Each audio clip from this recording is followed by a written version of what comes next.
Hello, everyone. I'm here with the one and only and the lovely Rebecca Shippee. Do you want to say hello, Hi Rebecca? everyone, thanks for being here. How we got introduced to one another was at an art residency, and you were a teaching fellow. And it was nice to have a West Coast baddie on the East Coast going through it. That Indeed. was so good. So on Instagram, you posted that you drove 5,000 miles this summer. Babe, where did you go? What was in that 5,000 miles? I have a gorgeous 2000 Toyota Camry that used to belong to my grandmother. She lived to be 100 years old.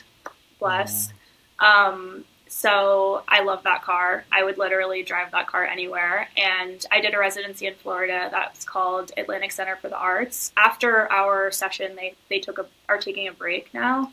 So they're not like open for applications, but it's a good thing to keep your eye on because you work with a mentor, which I find like a really amazing structure for a residency.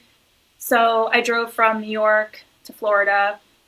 I drove all around Florida while I was there because I have a friend in Orlando. I was staying in like New Smyrna Beach. I was just going around visiting people nonstop. Like I was literally driving like 4 hours a day, just like place to place, going everywhere. So I went like up to New Hampshire, back down multiple times. I'm really into like roadside signs. So when I'm driving, I'm getting a lot of inspiration, going through all kinds of different landscapes and how people advertise their businesses and stuff. You have a whole Instagram dedicated to that, no? Yes, Sign Appreciation Club. It Mm-hmm. hasn't been as active recently, but I want to, reinvigorate it. I try to think of it as my most popular Instagram, even though I probably only have 100 dedicated followers. Oh, it's everything. I was scrolling through some of it and I was like, this is good. This Yeah, is really good. yeah. These are paintings and drawings that are out in the world, like everywhere, for people to enjoy. And that's something that I love to see because I love painting. So I took a few photos that were like strip club advertisements, like naked women essentially. And I started kind of incorporating that into my work, like thinking about what it means to like reappropriate this drawing, I guess, of this female figure. There's a lot I could say about it, but Oh my gosh, no, if you want to go off, you no, can no. go off. I'm at the early stages of kind of incorporating that, so I'm still thinking about it. But yeah, I'm excited that those interests are kind of interweaving at this point. Okay, and then on these 5,000 mile drive, like, what do you listen to in the car? Or do you just like listen to your own thoughts most of the time? No, I listen to stuff. I listen to podcasts. I listen to audiobooks, and I have one CD in my car that I listen to on repeat, which is Rumors by Fleetwood Mac. Oh my gosh. Wait, I need to check it out. We love Fleetwood Mac, but I don't know the Yes, album. it's an iconic experience, and yeah, I've probably listened to that one CD thousands of times. Besides like your practice, like do you see all the other things that are community oriented that you participate in or run on the side, like Tomorrow Archive, Triangle projects to be part of that? Yeah. Or do you think they're a bit more separate? Um, yeah, no, I see them as separate. I know that there's some artists that consider curation and community projects as part of a practice, and I think that's totally valid. For me, it's very separate, but it does feed each other. Painting, at least the way I go about it, isn't super community oriented. I'm alone like a vast majority of the time when I'm working on a studio project. Specifically for me as well, it's very internal, and I'm working through my own thoughts, experiences. It's kind of diving inward to work on paintings and having a relationship between myself and the painting that's like very intimate. So those projects help bring some community into my life, which is really important. And at the same time, I can support other artists and give them opportunities, which is super meaningful to me and makes me happy. So I've met a lot of amazing artists through different projects that I've done that then, influence my work, or we have studio visits and they help me work through things, or I just look at their work and I feel inspired. So it fuels it that way where I have people that are also making while I'm kind of alone in the studio. I feel like painting can be like super insular and like you definitely need those times to just get out and like be with other people. And it's cool that you're doing that in a way that also like just helps the people that you are with when you are talking with them. Yeah. Um, It can feel wow. very selfish also. I mean, it can be very self-centered. I mean, it inherently is. You're kind of, at least the type of practice that I have, it's like I'm trying to convey something about myself and my thoughts, and that's where I'm starting from. Not everyone is like that. A lot of people are more socially oriented in the way they work. But for me, it kind of just balances it out where I'm not just constantly only thinking about myself. And I can take a moment to kind of appreciate other people and, collaborate, which has been so great. With Tomorrow Archive, I work with two people, Paige Leno and Cameron Granger, who we have a very equal trio working relationship, and we all kind of balance each other out. That's just been so great, and it makes the whole thing work really well for us. And I can kind of find in them some of the traits that I don't have or some things that I fall short in. We all kind of help each other. So that's just personally fulfilling to see that relationship build itself up. Yeah, and can you describe a bit about or not Triangle Project, sorry, we'll get to that, Yeah. about what Tomorrow Archive is and what it tries to do? Yeah, totally. Last year, obviously, conflict came to a head more so in Gaza, and October 7th happened. Feels like such a long time ago now, but also very present at the same time. I have this community of artists, and I have Paige and Cameron, and we were thinking, what can we do to help?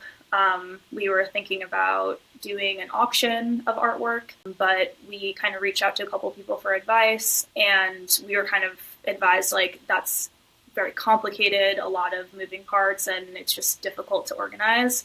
And, we saw the wisdom in that. So someone who really helped us was L.A. Warman, who runs the Warman School. That's a school for writing that's predominantly online, so it's very accessible. And they're just an amazing person and writer. They helped us kind of think about maybe doing a publication that could raise funds. So that's the direction that we went in. And it's a publication that features artists and writers and just anyone that wants to participate. And then we publish it, people buy it. It's funneled through an organization called the Gaza Champions, founded on the concept of pairing a champion with a family in Gaza trying to raise money, and to not just purely raise money, but be connected with the people that are there, be kind of a support system emotionally, get to know them, be able to talk about what they're going through in a more personal way. We support usually one family or sometimes multiple families with each issue of the Tomorrow Archive. And when we have events, which we've had events for each launch of each issue, we feature the Gaza champions that are associated with those families, and they share about what they're going through. More intimate details that brings it kind of closer to home. Sorry, I'm going a little long, but that's one example of I don't feel comfortable organizing and throwing an event on my own. That's not my specialty. But with the help of two other people, I feel empowered to do that, and we can work on it together, and we can just support each other and be it's going to be good, it's going to be okay. We know this person, we know that person, this person can do photography, whatever. And it just makes it go so much more smoothly and much less stressful. It's cool that you had the Gaza Champions so that you're able to see how your funds are affecting people. Yes. And it's hard because when everything is just a statistic or number online that you're just absolutely devastated by, Yes. when you do see that you're impacting one of those people, I feel that is more empowering. What I love about a physical publication now, especially seeing censorship around Gaza, it's kind of when so many of our digital archives and the way we spread information is getting kind of ripped apart right now. Yeah. It's nice that you have that space to just literally print however you want. Yeah, it's so important. Yeah. Yeah, I think digital platforms are just not as permanent as we once thought. I've seen so many people I know who are writers now, they have to have their own archive of things that have been published because all of these, digital magazines have folded. So the articles aren't online anymore.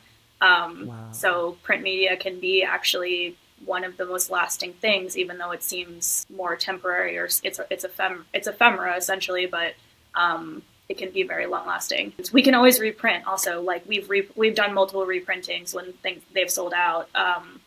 We'll reprint and just fulfill like whatever orders come in. So that's been great too. A question that's a bit awkward, but whenever whenever I think about like starting something, or whenever other people I see start something, Yeah. especially when it is tied to maybe a pressing event where it has like a critical mass of support in the popular media, but Yeah. then following that, how does that action get maintained, or how does it pause? Like, is there an awkwardness to ever stopping what you do with the Tomorrow Archive, knowing that like the issue is still ongoing? Right. The example I think of is back in 2020 when like TikTok was getting super popular. There was a content creator who was the most followed person on the app called Charlie D'Amelio, Yeah. and she changed her profile picture to Black Lives Matter, and she kept it for like 4 years, Right. and then when she changed it back, like it was like a moment Because it's where like, people were like, when are you going to change that back? Like, right, it's never right. not relevant, but it's like of a certain moment at the same time. I think we're willing to be kind of fluid with it. For example, when we first started it, our stated goal was to raise money to get people out to evacuate, and they needed a certain amount of funds to do that. Almost, I think, before we even were able to publish our first issue, that was no longer an option. So we kind of had to change and recontextualize it and be like, well, we're raising money so that people can get, life-saving funds for staying in Gaza and just surviving. That's totally needed as well. But maybe it's not as inspirational or seeming like there's a goal that we're trying to meet. Like it doesn't have the same impact sometimes to just be like, this is just so that someone can buy basic necessities. That doesn't inspire people as much sometimes. That's a hard thing when you're trying to balance, like, we want people to be inspired to donate, to purchase, and we also want it to be realistic and not be a fantasy. I mean, we were thinking about having the next event in LA. Now with the fires, it doesn't necessarily feel appropriate, but we're considering, doing a half and half donation, because I think what we have thought about and talked about with each other is like all of these different struggles are connected. So warfare, climate change are so linked. We kind of keep each other on track of like, you know what, we're doing what we can. Let's just keep going. And as the situation unfolds, we'll figure it out. So I hope that makes sense. I don't know, but those are just kind of my thoughts on it. No, that was so perfect. You described that literally perfectly. I had no idea like what answer I was even expecting. And I guess it's great that there are just three of you and it is independent because you're able to move on your toes quick and like Yeah. pivot. I imagine if there was like an institution involved, there'd be a lot of more different conversations and a lot of red tape on how you can act Yeah. and Totally. move. And so that is nice that you are doing like y'all's own thing. Yeah. Totally. Yeah. And I guess like from there, weird jumping point, but like to just like the triangle projects, like entering an institutional space like on your own terms, or just entering the art world on your own terms. Like how do you see, or what do you do at the triangle projects for those of us who don't know? Yeah. So that's my curatorial project. It's very fluid. I kind of think of it as like utilizing unconventional spaces. But essentially that just means taking whatever opportunity I see to create a show. So for example, last year in December, I curated a show that was called Bedroom Bathroom, that was in a hotel room during Miami Basel. And it featured like all bedroom and bathroom themed work that was also like installed within the hotel space. So it was like somewhat site specific. There was an artist who made like a sculptural piece for the shower. There was an artist that made a sculptural piece that was like installed inside the sink and coming out of the sink, playing with spaces that aren't typically showing art. But then I've also collaborated with more institutions, but the place that I most recently worked with was Orange County Center for Contemporary Art, and they are an artist-run community gallery, basically. So I did a more traditional show there, which was called Painting in Real Time, which is all about people who are using time in their work in different ways, either conceptually or literally, painting from observation, tracking time, notationally, all kinds of different interpretations. Unlike Tomorrow Archive, I'm the only person that works on it. So I sometimes am working with people, but it's really me at the end of the day. So I only do stuff when I want to. So it's really an avenue for me to just like express purely what I think is interesting. And that's what I was really happy with, like the bedroom bathroom show and painting in real time, like both of those topics, like my work wasn't in the shows, but those very closely relate to my own work. So it was kind of a way for me to bring what I was thinking about into like physical form, like through all of these people that I feel connected with and I'm interested in, just how many artists address those different topics that I'm also interested in. Just as much as you're having fun with it, I imagine that the artists, just looking at some of the names who you've collaborated with, like maybe they're huge, big artists already with established careers or people who are just getting into art, like emerging artists. But I imagine that the bigger ones have fun with collaborating with you. Like I imagine that the people making those sculptures for the bathroom like had fun with that. Right. And that's what I love about it. First of all, you touch on two things that are so relevant because one, I love for each show to have a huge array of people who are in different stages of their careers. That's something that's important to me, and I think that's a really cool conversation to have someone that is fairly well established, is maybe older, someone that's just coming out of undergrad, is like in their early 20s. I think that's just really cool to have it be like somewhat intergenerational. I like including artists that are hard to like find their work sometimes, like when I can. Like in Painting in Real Time, I included work by Wesley Willis, and that was very meaningful to me because his work isn't held in one like estate. It's spread through just like anyone who's bought his work over time, which I think is really unfortunate that there isn't one like steward of at least some of his pieces that can lend things out. But I was able to include his work, and that was like very cool for me because, you know, it's creating a conversation that's like through time. And that's another element of my interest is like how painting can exist at different points in time. And you're always in conversation with people that came before you when you're creating paintings. So what I really love is like a lot of the time, if someone's more established, I will usually know their work and know that they have something in their practice that doesn't get seen as often. And I'll try to prioritize, or I'm just naturally drawn to those things. I'll just ask them to include something like that.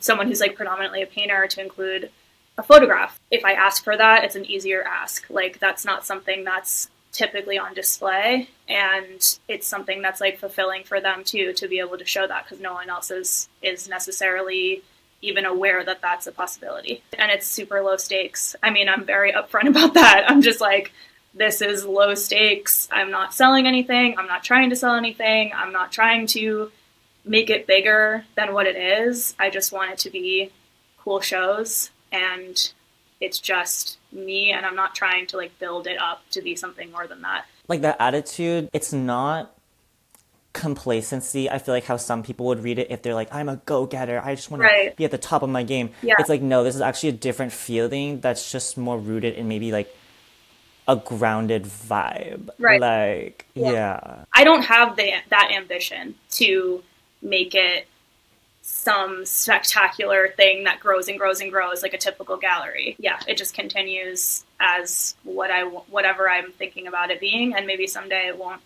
there won't be any more shows. Maybe someday there won't be any more shows, and then in 50 years there will be like one more show. Like, you know, it can be. Oh, that would be everything. Yeah. Whoa. Oh my gosh, so it's kind of like subculture, like that attitude, I feel. Yeah, I mean, I'm really into subcultures. I've never participated in one, and I'm always jealous when people have because, you know, I wasn't like the goth teen or like the emo kid or like whatever you want to call it. Like, I just wasn't that, but I'm just like fascinated with the way that people create culture like out of nothing. Like that's basically what a subculture is. Like we're not included in culture, so we create our own mini culture that has its own rules and symbols, and it's very related to art, I feel. And that's basically like where art comes from, in my opinion, like just people creating these like encapsulated cultures that these symbolic things mean something to them within their group. And then it just is this object that has so much power that is kind of, you have to like look back in history to be like, why am I feeling this? But the sensation of it is very strong. I want to briefly talk about kind of your resume or CV if someone was to explore that or find that online. You've been to some heavy hitter programs, Yale MFA, Skowhegan, and these seem kind of like stepping stones for people who want to get that big career. It seems like, oh, if you want to do art and you want to do it through like the traditional way, this seems like the path you'd have to go down in order to achieve that. So for someone with that experience, do you find that, shoot, I'm so sorry, I don't know how to ask this like I properly. think what you're trying to say is like, maybe I win the award for like the person that seemingly has utilized that the least. No. But no, but I feel that way about myself. I'm like, it feels antithetical to my like personality almost, that I have Right. Okay. participated in all of these things, and it's almost, when I look at it from an objective point of view, I'm like, oh, that's a bit random, like, of me. I don't know. I went to Norfolk, which is the program that we met at and that I was a teaching fellow, and it was like so special to come back into that environment and be in a different role, because when I first went there, I was super young. I was 21. I turned 21 when I was there, actually. And I had ambition, but I didn't know where to direct it. And that program was the first place that I saw, like, oh, this is somewhere to direct it. And when I was nominated, I was just laser focused on, like, getting in, because I felt like this is going to be, like, an avenue to not even stepping stone, like what you're saying, but just meet people that are super invested in art. And I had that at the school that I went to, SUNY Purchase, which is just an amazing program. But just, like, expand my communities to, like, just geographically different people with different perspectives. Like, I wanted that so badly. Yale University, to me, I didn't associate that with art. I was just like, oh yeah, you go there if you're super smart, good for them. Like, I didn't even know they have this MFA program that people, like, consider to be good. Norfolk was kind of my first introduction to that. And it definitely gave me, like, a thought of, like, yeah, I want to go there. Well, first of all, they do kind of emphasize, like, this program's the best, which, you know, is highly debatable. I don't know if that's true. It did work for me, the structures that they have. Like, intense emphasis on critique, which I really love, participating in critique. So, and I think it's an extremely special place or space for ideas. It can go wrong, but it can also be amazing. And sometimes when it feels horrible is like when you're growing the most. And that's what I felt like has been something that's been part of my practice, is like inviting that in at times shutting it out, but at times inviting it in. I thought about applying for like 5 years, and I didn't feel like my work was good enough, and it honestly wasn't. And then I just had a year where there's just times when your work just hits people a certain way where they just like it. And it doesn't mean that those are the best paintings. I don't think for me they were the best paintings I made even that year. But I just had this experience where, like, I used to work in my apartment in New York. I had a home studio. And I had a roommate, and my roommate would, like, bring friends over, and I would sometimes keep my paintings, like, outside my door, flipped or turned around. And I would turn them around, and whoever was there would be like, what's that? Oh, I love that. And I was just like, that's so funny. Like, I'm getting this, like, really strong reaction.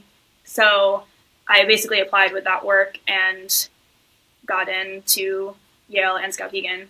And that was just fortunate, but also, like, it just was one of those moments where it was like that work just, like, hit people the right way. I was not the type of person that was like, I'm going to make this work to get in or to do these things. Like, I didn't have that. I you know, it just so happened to work out that way. They're just cool programs that have some cool people associated with them, and they're great for the right person. And like, I know people that have gone to Skowhegan and had a really bad experience, but they went to another residency, had a great experience. But some people went to that other residency and had a bad experience, and they went to Skowhegan and had a great experience. A lot of the time, it's kind of happenstance, like who's there with you. I was really lucky that in each program I went to, I felt like my cohort was like really great, and I found like really kind, thoughtful people that I connected with. I have a certain relationship with painting where I need a lot of insular time. I need years of privacy after having, after undergrad, I had many years of privacy. I feel like after grad school, I need more years of privacy. Not to say I'm not having shows, but I'm just showing in a way. I like working with like artist run spaces and people that I have like a slow burn type of relationship with. I see what you're saying. It doesn't make that much sense. Oh But my gosh, wait. Yeah, like let me clarify. I would think I was just super interested because it seems like it's been more intentional, like that slow burn that you needed. It's like, okay, yeah, this is for my practice. Like I'm not yeah. chasing after these like accolades or kind of things or institutions. They just seem to happen and that just seems just like And what the other thing I'll say is like I think that a lot of people go to these programs. Like if you come down to it, it's actually a lot of artists. And there's people that choose to have a higher profile, and there's people that choose to have a bit of a lower profile.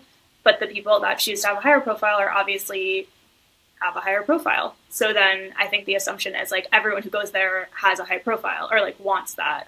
And I don't think that's really the case. I think it's actually a minority of people that are there. There's tons of people that don't even want a high profile, but it's kind of just like thrust on them because people are just like, we want more of your work, which why not just say yes? I'm not taking advantage of certain parts of this situation, and I don't really know why.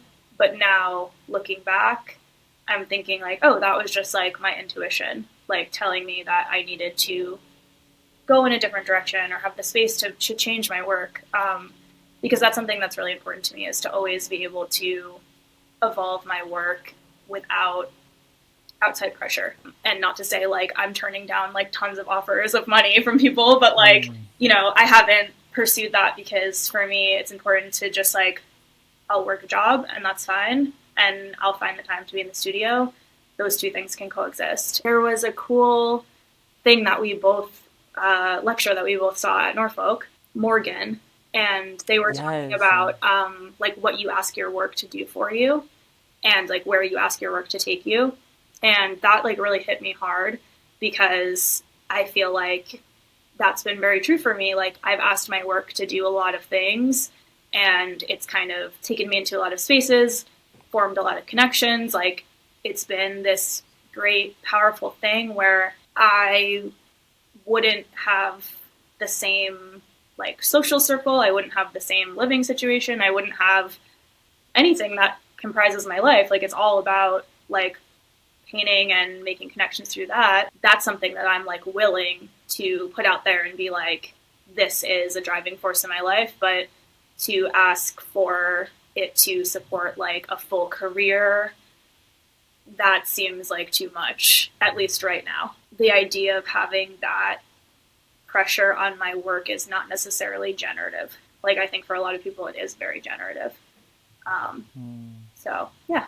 The Morgan Basichis lecture really stood out to me too. The lecture stood out to me too Yeah. because of just their attitude towards like art making Yeah. and kind of not always trying to inject the practice with things it didn't need. Yeah. Like they weren't trying to operate on the super high level thought like I'm making a music video because I'm trying to interact with blah blah blah blah blah. Yeah. It's because they just wanted to do that. Yeah. And then I think this is just like a cider note, but it's been so amazing to see them talk about it in the practice, and then go outside talking about the ongoing genocide, whatnot. No, I And mean, so, they're an example of someone that really binds together like political action and artistic expression in their practice. And I think they're so cool. And like, I would love to be that. I just am not, but like, I think it's so cool when people are able to do that. And I think it's so meaningful because it brings something to both sides. Like it brings awareness in to art spaces and it brings like levity, joy, and just visual interest into political spaces. And I think that's like so cool. that's something else I wanted to touch on, but I didn't want to cut you off. I love how you said when your roommate's friends were drawn to your work, that's how you kind of had this feeling of, oh, maybe it's there. Like maybe the work is there. And you're relying on people just naturally coming in and out of your life Right. rather than people who have this title of being like a tastemaker. Right. It's not like you actively sought out a professor or someone in the art world with a huge name and was like, is this good or not? Right. You were like, oh, if this friend thinks it's good, like maybe it's good. Right. And I think that's really like, that's I feel like the most important thing ever is like that kind of attitude towards art making. And it just feels like it flows throughout your practice, like that whole mindset of just, oh, everyone can like make a sign and that's art and that's painting and drawing.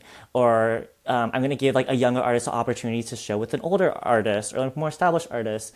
It's just so cool to see because I think people who are watching this, maybe they're younger and they want to shoot for that high career. Yeah. It's not because they're that person per se, but because that's the only way they know that an artist can exist. Right. But like, hopefully that people watching do get the sense that there's so many ways to live your life as an artist, and this could be one of them. Yeah. Something that I struggled with at first, but then I kind of came to terms with was like, I guess this is like maybe a piece of advice or something, like if there are like younger people or whatever, because I'm old. But at this point, but yeah, like I struggled when I was younger, like being embarrassed of like the jobs that I had and like being embarrassed of having a home studio or being embarrassed of like, I don't have the structure of what I've seen like an artist is. I kind of quickly figured out like, okay, I just need to do like whatever works for me and not feel shame about that and not prioritize what I think will impress like other people. I just need to make sure that I'm able to make my work the way I want to make it. For me, that meant like just random jobs and not really having a career that was a great package to like tell someone.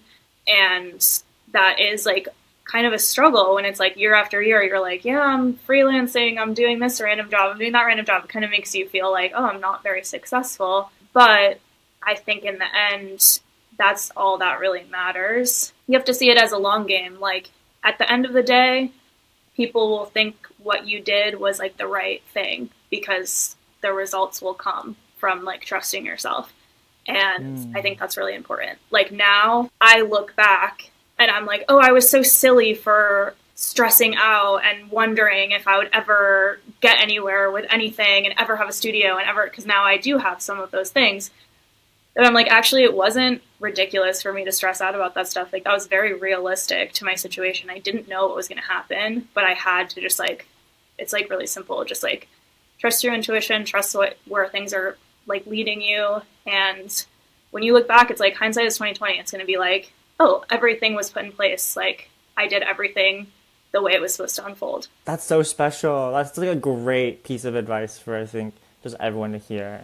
Yeah. And on that note, babe, what's a terrible piece of advice you would give to someone early in their art career? Like, what is god-awful advice? Oh, goodness. Okay. The worst advice is listening too much to anyone's perspective other than your own.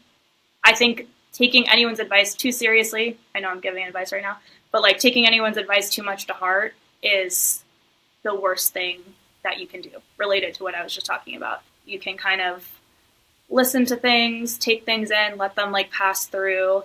It's almost like meditation. Like you see the thoughts, you let them like pass through, but you're not fixating on one thing or another. So yeah, I would say the worst advice is any advice.